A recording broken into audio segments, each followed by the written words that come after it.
मैं अभी जब अपनी विधानसभा में घूम रहा हूँ, बहुत सारे सफाई कर्मचारी आते हैं। सफाई कर्मचारी जब रिटायर हो जाता है,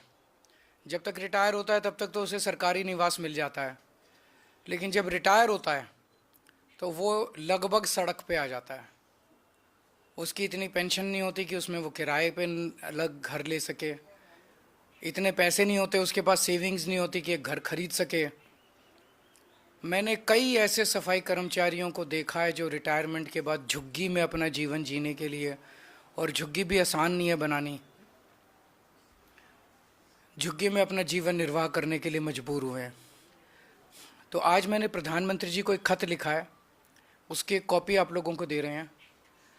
कि दिल्ली के अंदर सरकारी कर्मचारियों के लिए योजना बनाई जाए, स्कीम बनाई जाए, जिसके तहत, चूँकि दिल्ली में लैंड जो है वो केंद्र सरकार के अधीन आती है, तो अगर सब्सिडाइज्ड, हाईली सब्सिडाइज्ड रेट पे केंद्र सरकार लैंड दे दे तो उस पर दिल्ली सरकार मकान बनवा देगी और आसान किश्तों के अंदर सरकारी कर्मचारी वो उसका पैसा भुगतान करके उसके मालिक बन सकते हैं, उन घरों के मालिक बन सकते हैं।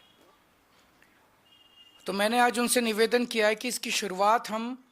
सभी सफाई कर्मचारियों से कर सकते हैं। इस योजना की एनडीएमसी के सफाई कर्मचारी हैं और नगर निगम के सफाई कर्मचारी हैं, और एनडीएमसी के और दिल्ली नगर निगम के जो सफाई कर्मचारी हैं, इन लोगों से इस योजना की शुरुआत की जाए, जिसके तहत केंद्र सरकार ज़मीन दे, दिल्ली सरकार उस पर घर बनवा दे,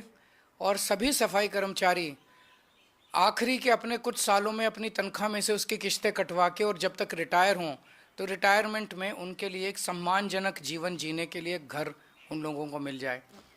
मैं उम्मीद करता हूं कि केंद्र सरकार इसके लिए राजी होगी, प्रधानमंत्री जी इसके लिए राजी होंगे, क्योंकि गरीबों के बारे में है। तो पहले सफाई कर्मचारियों से इसकी शुरुआत करते हैं। एक बार ये शुरू हो गई स्कीम तो फिर अन्य कर्मचारी, सरकारी कर्मचारियों के लिए भी इसको लागू किया जा सकता है। तो ये बेहद कल्याणकारी, जैसे प्रधानमंत्री जी ने कहा कि दिल्ली की कल्याणकारी योजनाएं लागू रहनी चाहिए, तो नई नई कल्याणकारी योजनाएं भी लागू